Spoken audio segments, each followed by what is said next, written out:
Blasting into early access on November 23rd, Dysterra, a post-apocalyptic sci-fi survival sandbox FPS, offers a lot to like. That is, of course, provided you're willing to look past its underbaked AI, clunky combat system, cluttered HUD, janky animations, dated textures, terrible sound design, near complete lack of gamepad support, occasional server crashes, and hell, I even got randomly banned once, so yeah, it's a little Dysterrable. Now look, if you've been playing this game since its first alpha event in March 2021 and still think it's the turkey's tits, not a saying, but happy Thanksgiving nonetheless, then I have good news for you.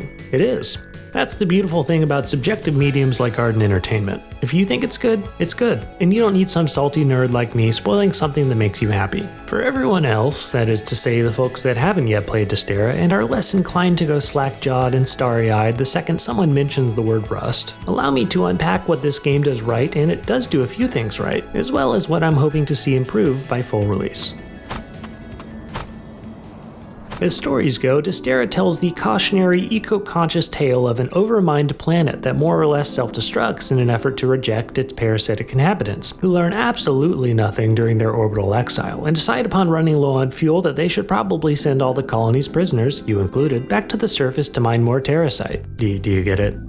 Terracite, parasite. Ultimately, your goal is to either accrue enough terracite to leave the planet and return to the orbital colony, or work against other miners to prevent the world's destabilization, which culminates in a server-wide Terrafire event. I didn't do anything.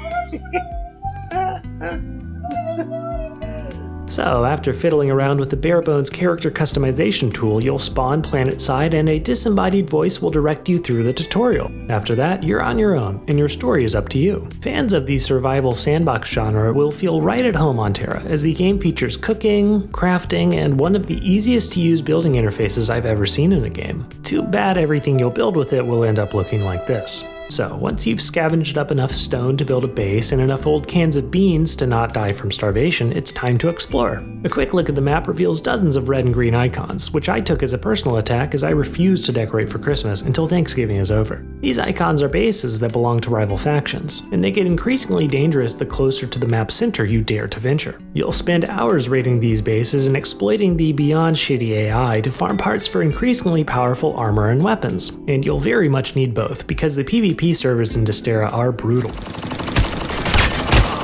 Gear imbalances end up making most 1v1s pretty lopsided affairs, but luckily the game allows you to retain armor on death as well as anything in these protected slots. So, when you get inevitably raffle stomped and respawn at your sleeping bag, at least you won't be starting from scratch. And don't worry, you'll get them next time, because next time your gun will be a car. While there will be PvE only servers at launch and even single player at some point, I don't know why you'd bother. In my time with Dysterra, I never came close to dying to enemy AI, not that there aren't some big bads scattered about the map. Much more threatening, though, are the environmental hazards, so be sure to stock up on shots that neutralize the negative effects of wherever it is you're pillaging before heading out alone. Or better yet, with a friend. Players can send invitations to others in their server and then team up. You can then grant each other base permissions and build together, only to have it raided by meanies when you're not looking. Finally, a few words on style.